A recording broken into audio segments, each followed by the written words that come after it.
మన Varahi sales grand festive celebrations ప్రతి 10,000 రూపాయల కొనుగోలుపై ఒక బంగారు నాణెం ఉచితం. ఈ ఆఫర్ జనవరి 15 వరకు మాత్రమే.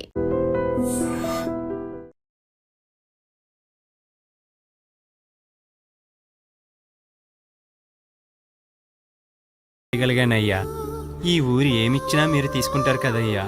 ఇది మిగిలిపోయింది, తమరే ఏదో ఒకటి చెయ్యండి అయ్యా.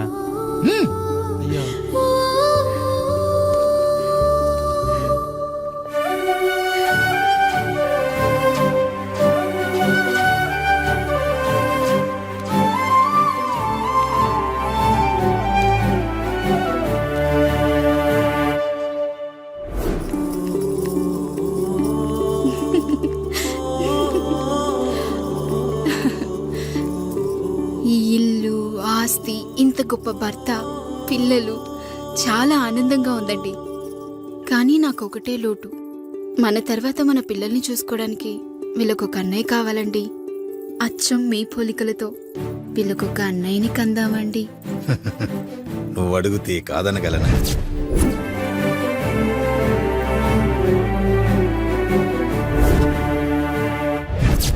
నానా, రాయుడెక్కడా? ఇప్పుడే వస్తున్నాను నాన్న.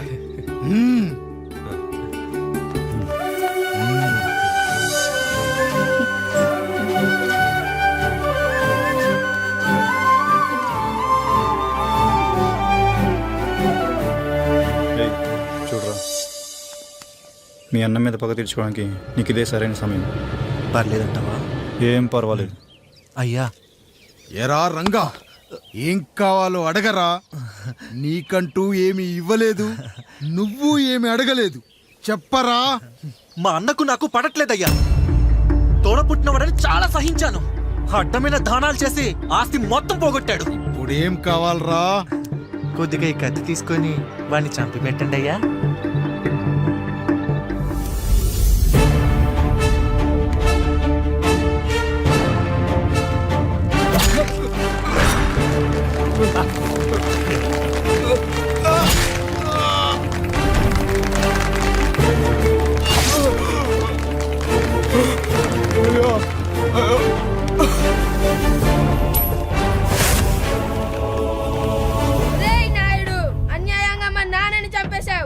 గుర్తుంచుకో, ఈ నాయుడి కొడుకు నీ కుటుంబం పాలిట సైనికుడిగా మారబోతున్నాడు. నిన్ను, నీ కొడుకుని, ఆడికి పుట్టబోయే కొడుకుని అందరినీ లేపేస్తా.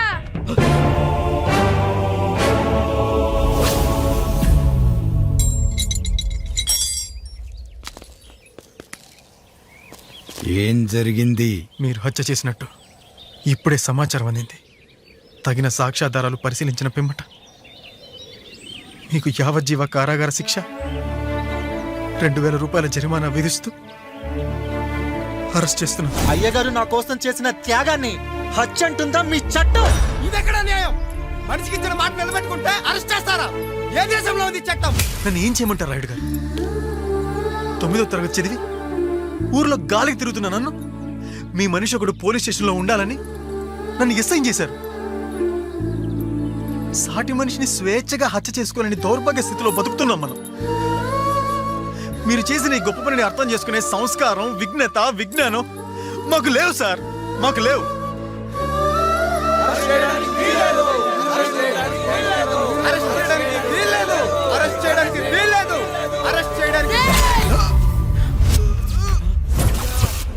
నాయుడు గారు,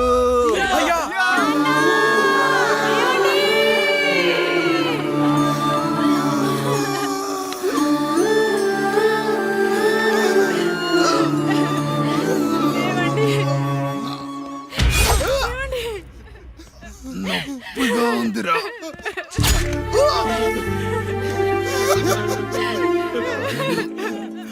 సుధా, నేను లేకుండా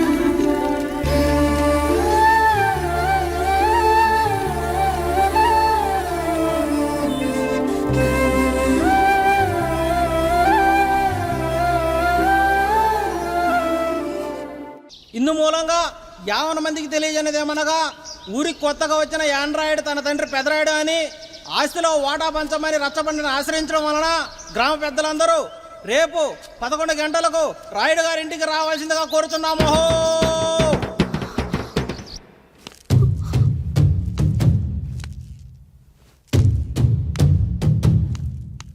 ఎందుకొచ్చారు? తన తాత పాపారాయుడు గారు ఆస్తి తనకు కూడా కావాలంటూ పంచాయతీలో ఫిర్యాదు చేశాడయ్యా.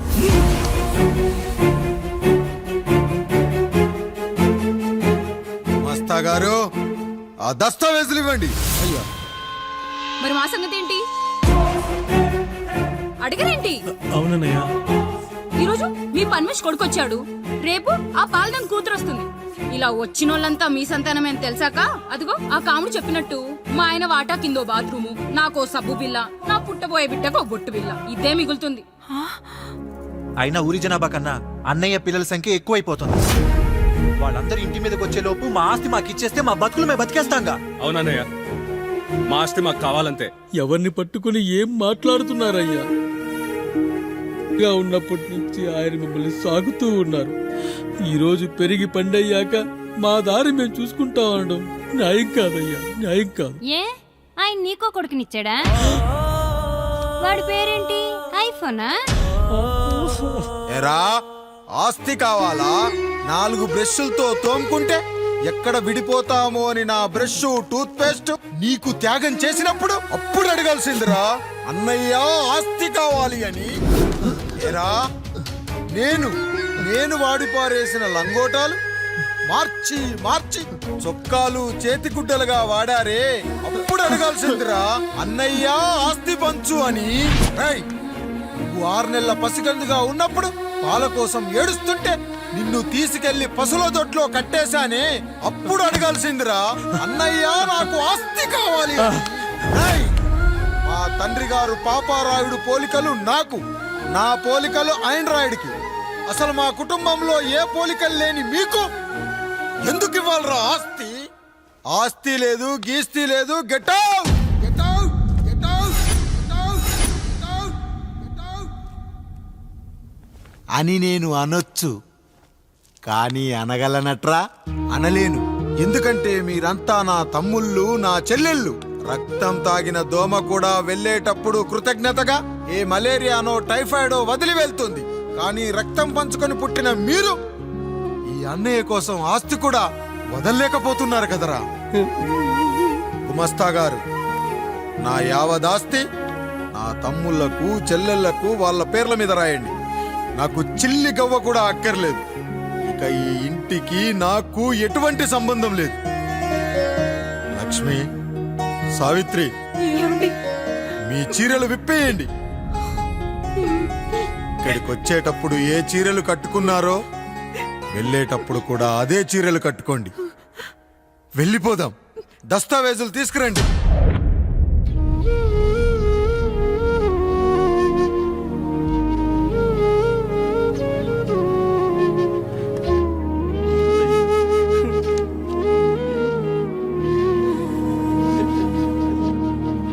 ఇక ఈ ఇంట్లో నా పేరు వినపడితే నా తమ్ముళ్ళు చెల్లెళ్ళు బాధపడతారయ్యా.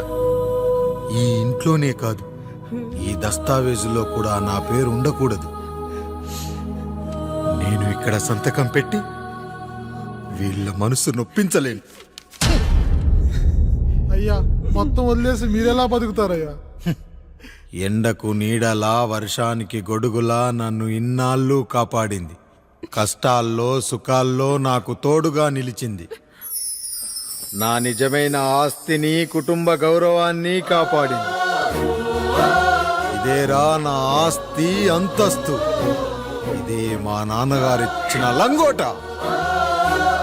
బంగారం లాంటి తమ్ముళ్ళే లేనప్పుడు నాకు మాత్రం ఈ బట్టలెందుకురా?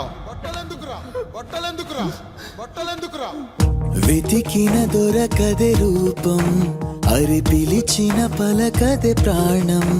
వెతికా నువ్వు నడిచిన దారుల్లో, బ్రతికే నువ్వు విడిచిన శ్వాసల్లో. హో నీడనడిగా, గాలినడిగా, ఎక్కడని నా ప్రాణం. ఏరునడిగా, ఊరునడిగా, ఎందుకని మౌనం. బాధనను విడువనని తడిమినది వెంటపడి.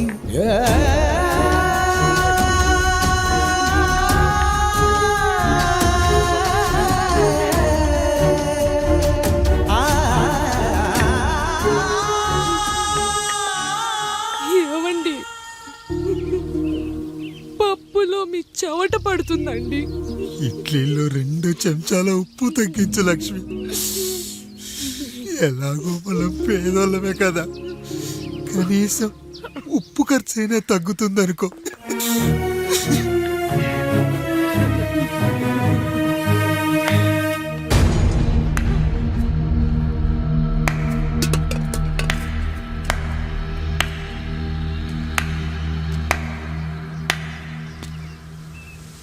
పప్పు రుబ్బుతున్నావా పెదరాయుడు? ఎవడికైనా చేసిన పాపం పండుతుంది అంటారు, నీకు మాత్రం అదిగో అలా పిండయింది. అరే రే రే రే రే, చేతి నిండా భార్యలు, ఇంటి నిండా బంధువులు, బీరువా నిండా డబ్బులు, ఊరి నిండా జనాలు. ఏరి ఎక్కడ ఇంటర్వెల్ ముందు ఇంటర్ చదివే కుర్రాడు ఏదో ఆవేశంగా డైలాగులు చెప్పాడు, సెకండ్ హాఫ్ కు మర్చిపోతాడు అనుకున్నావు కదూ? మర్చిపోవడానికి నువ్వు నాకు ఇచ్చింది అప్పు కాదు, ద్రోహం. అమ్మ వచ్చిన ప్రతిసారి అడిగేవాణ్ణి, అమ్మా నాన్నెక్కడా అని. నీ గురించి తెలిసాక నీ ముందుకొచ్చా, నీ బ్రతుకుని ఇక్కడి దాకా తీసుకొచ్చా. పిక్చర్ అభి బాకీ హే మేరా పితాజీ. నిన్నిలాగే వదిలేస్తే ఈ ఆండ్రాయిడ్ తో వదలవు. సామ్సంగ్లు, హెచ్టీసీలు, లెనోవాలు అంటూ కనిపారేస్తూ మా అమ్మ లాంటి వాళ్ళ కోసం తిరుగుతూనే ఉంటావు.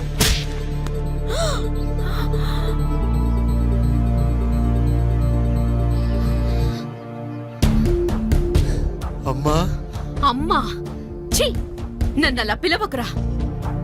ఎవరిని పట్టుకొని ఎన్ని మాటలు అంటున్నావురా? రాయికి వరమిచ్చిన రాముడు దేవుడైతే, ద్రౌపదికి చీరిచ్చిన కృష్ణుడు దేవుడైతే, నాకు బిడ్డనిచ్చిన ఆయన కూడా దేవుడేరా.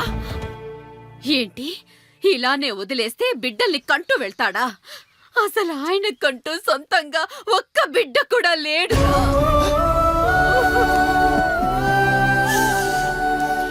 అసలు ఏం జరిగిందో తెలుసా? మీరుండండి అయ్యా, ఉండండి. మొదటి భార్యని చేసుకున్నాక పిల్లలు పుట్టలేదని రెండో పెళ్లి చేసుకున్నారు. ఆవిడకి పుట్టలేదు.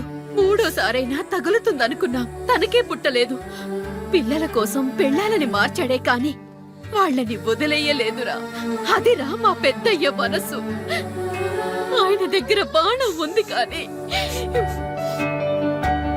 లేదురా. అసలు నీ తండ్రి ఎవరో నీకు తెలుసా? తెలుసా? ఇదిగో ఈ కాముడేరా నీ తండ్రి. గేదె నల్లగా ఉన్నంత మాత్రాన పాలు తెల్లగా ఎలా ఉన్నాయనే కదరా నీ ప్రశ్న. దానికి సమాధానం చెప్పాలంటే, ఒక వర్షం కురిసిన రాత్రి నేను 9వ నెల బాలింతగా ఉన్నప్పుడు. పండు పండు ఇదిగో. ఏమిటండి ఇది? నిద్రలేస్తే నేను, బయటికెళ్తే గంటోడు, పక్కకెళ్తే పాలేరు, ఎప్పుడూ తిరిగే తాయారు. రోజు మమ్మల్ని చూసి చూసి బిడ్డ కూడా జిడ్డు మొహం వేసుకుని పుడతాడేమో అని భయంగా ఉంది. కడుపులో ఉన్నప్పుడు మనం ఎవరి మొహాలైతే చూస్తామో అచ్చం వారి పోలికలతోనే పుడతారంటారు. పొరపాటున నా పోలికలతో పుడితే? అదేంటి కాముడు, నీకేం తక్కువ? జుట్టు ఉండాల్సిన చోట లేకుండా అవసరం లేని చోట విపరీతంగా పెరిగిపోతుంది. మనకు పుట్టబోయే బిడ్డ గొప్ప అందగాడై ఉండాలి. ఇదిగో రోజు ఈ దేవుడి ఫోటోలు చూడు, వాళ్ళలాగే అందంగా పుడతాడు. కడుపుతో ఉన్నప్పుడు ఎవరి ఫోటో చూస్తే ఆ పోలికలతో బిడ్డ పుడతాడా? కనిపించని దేవుడి పోలికలు నా బిడ్డకెందుకు? ఈ ఊరికి దేవుడు రాయుడు. నా బిడ్డ ఆయనలాగే పుట్టాలి, ఆయనలాగే పుట్టాలి.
పండు ఇలా వచ్చావు?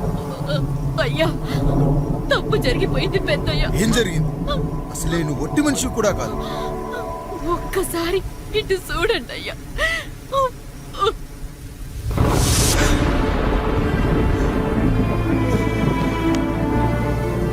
వీడేంటి అచ్చం నాలా ఉన్నాడు? అసలేంటి? ఎందుకు ఇలా జరిగింది? నువ్వు ఎప్పుడైనా చీకట్లో పంపు సైడ్ దగ్గరికి వచ్చావా? మరి అమలాపురంలో శివాలయం దగ్గర రత్నాలు నీకేమైనా అమ్మవుతుందా? లేదు. పిఠాపురంలో పద్మం, రామాపురంలో లక్ష్మి, కాకినాడలో సుజాత. అయ్యో దేవుడా, అయ్యా అసలు ఇదంతా ఎలా జరిగింది పండు? అయ్యా ఇదంతా కాముడి వల్లే అయ్యా, కాముడి వల్లే. కాముడా? కాముడి కుటుంబానికి నాకు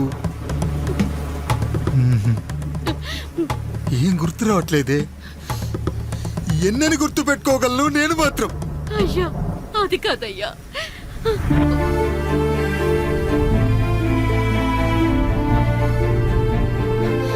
అలా రోజు మీ ఫోటో చూసి చూసి అచ్చం మీలాగే పుట్టాడు. అయ్యో, నా పోలికతో బిడ్డ కావాలనుకోవడం ఏంటి పండు? నువ్విలా చేయడం ఏంటి పండు? పోలికల కోసం ఫోటోలు ఎందుకు చూసావు పండు? అందుకే కదయ్యా ముందు ఆ డైలాగ్ చెప్పాను, తప్పు జరిగిందని. ఇప్పుడు ఏం చెయ్యాలయ్యా? స్వచ్ఛమైన మన ప్రేమను ఈ పాడులోకం అర్థం చేసుకోదు. కనీసం మీ ఇద్దరి జీవితం బాగున్నా ఆనందపడేవారు. వీణ్ణి ఇక్కడ ఉంచొద్దు పండు, బయటికి పంపించు. బయటికి పంపించి బాగా చదివించు, గొప్పవాణ్ణి చెయ్యి. వీడికి అయ్యే ఖర్చంతా నేనే భరిస్తా. అవసరమైతే ఆ డబ్బు కాముడి జీతంలో కట్ చేద్దాం. అయ్యా వెళ్లే ముందు వీడికొక పేరు పెట్టండి అయ్యా. వీడు ఇంకో రాయుడు, అంటే ఇంగ్లీష్ లో అండ్ రాయుడు, అండ్ రాయుడు.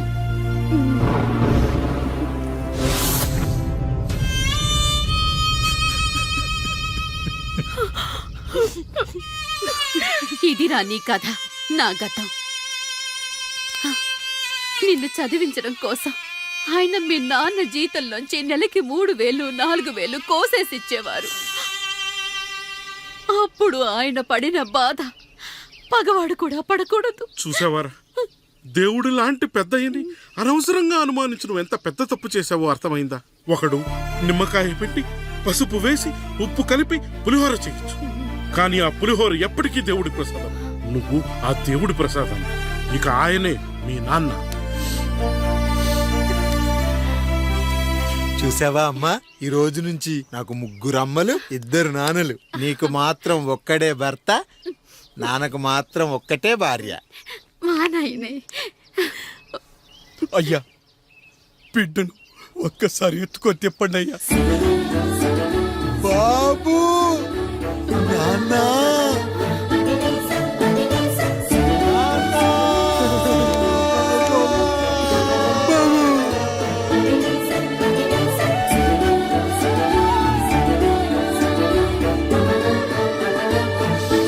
నన్ను క్షమించు నాన్న. ఇప్పటికైనా నిజం అర్థం చేసుకున్నావు. అది నాకు చాలురా, చాలు. చాలదు నాన్న. నిన్ను ఏలెత్తి చూపిన జనంతో చెయ్యెత్తి దండం పెట్టించాలి. అన్నయ్య కంటే ఆస్తి ముఖ్యమనుకున్న మన కుటుంబానికి గుణపాఠం నేర్పించాలి. ఇక నాకు వదిలే నాన్న, నేను చూసుకుంటా.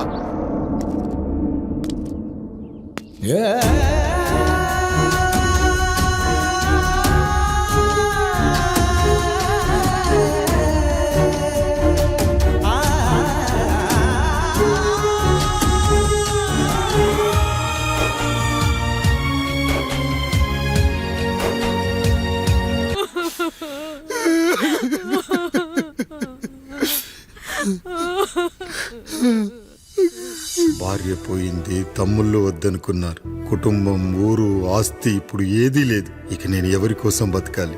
ఏ కరెంటు నా భార్యను పొట్టన పెట్టుకుందో అదే కరెంటు నా చావును కోరుకుంటుందో. నా చావుతో అయినా నా తమ్ముళ్ళు, నా జనం నన్ను అర్థం చేసుకోగలిగితే చాలు. ఉంటాను రా, ఉంటాను.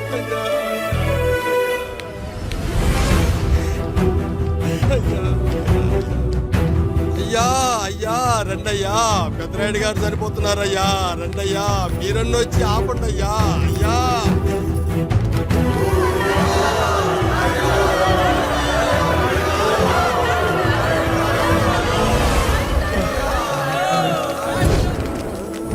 ప్రజల్లారా, నా బిడ్డల్లారా, నా జీవితం మీకే అంకితం. మళ్ళీ జన్మంటూ ఉంటే మీకోసం తిరిగి వస్తాను.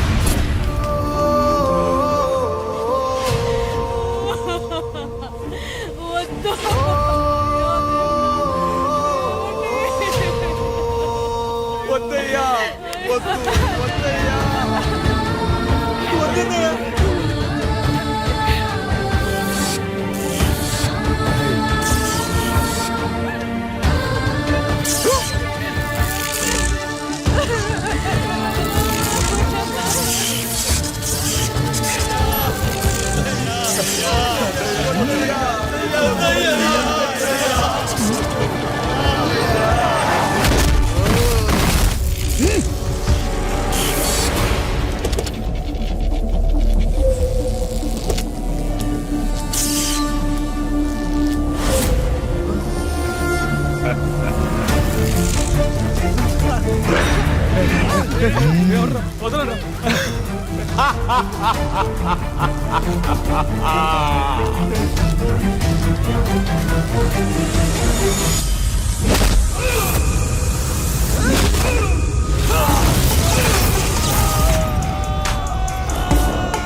ఎవడొస్తాడు?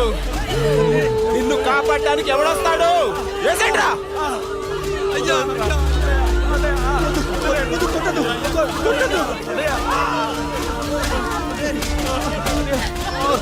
కష్టం వస్తే ఒక్కసారి నాన్న అని పిలవరా. ఆ సమాధిలో చైనా లేచొస్తా.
శివ శివ శంభో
లేవండి, లేచి నిలబడండి, కొట్టండి, గట్టిగా కొట్టండి, కసితీరా కొట్టండి.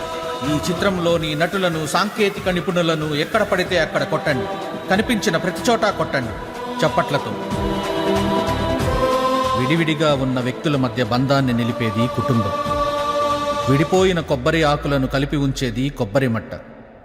కుటుంబం కోసం నిలబడ్డ ఎందరో అన్నయ్యలకు మా ఈ చిత్రం అంకితం.